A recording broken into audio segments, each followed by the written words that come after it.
Well, we had a real good meeting yesterday with all four leaders. I made it clear that we need to have a job recovery bill that involves public works like building roads and making bridges safe and taking care of our water systems and our rail systems and our schools.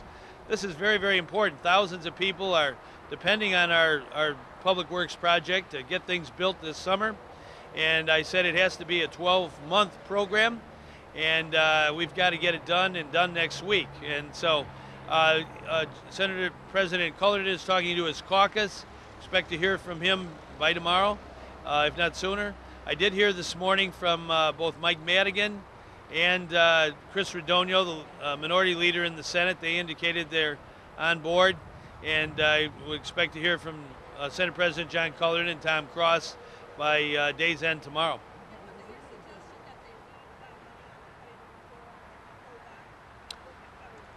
Yeah. Well, this is a serious matter. The Senate Democrats in particular want to look at the spending cap that exists. It's $33.2 billion. They don't want to change that. They don't want to make it higher, but they'd like to reallocate a rather small amount, relatively speaking, of that number, spend it in a different way. And I'm open-minded to that. I said I thought there ought to be a full review and debate on that in the fall in the veto session, and I think that will happen. And I think that's the best way to resolve the current problem.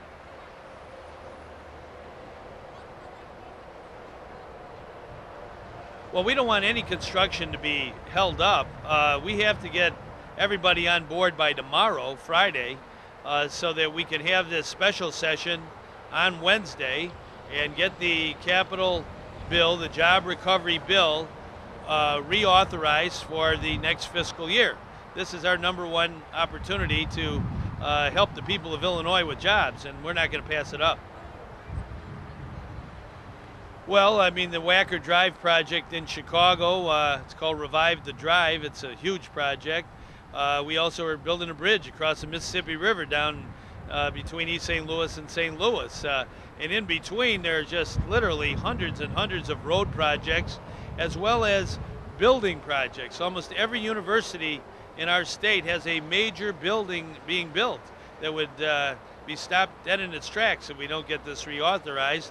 We also, I think, have about 130 or 40 water projects.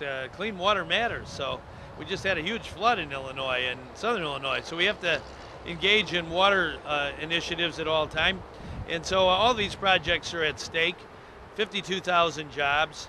We're not going to let those men and women who work on those jobs be sent home, not only without a paycheck, but I got a call today from a union leader, and he said they won't have health insurance if the projects are held up. So this is really important. It's vital to our economy.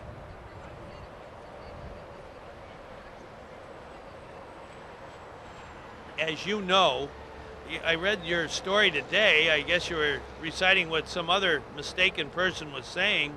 The Illinois Constitution and Illinois law does not allow a governor to spend money without an appropriation and authorization.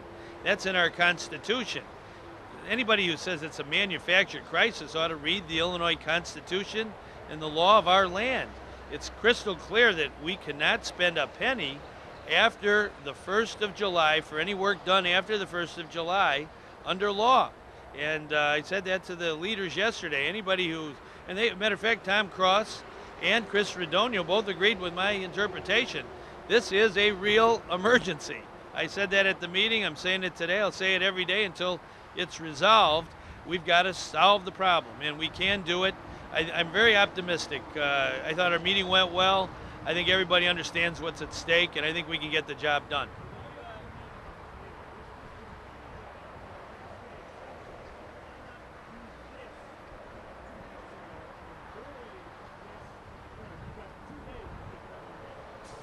Well, I think, we brought the subject up last week. I think it was Monday of last week.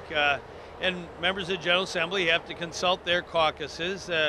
We want to get everything done by the deadline that I said was the deadline, and I think we're making good progress to doing that. And we got to get the legislature together in Springfield and get votes, and I think we will get that.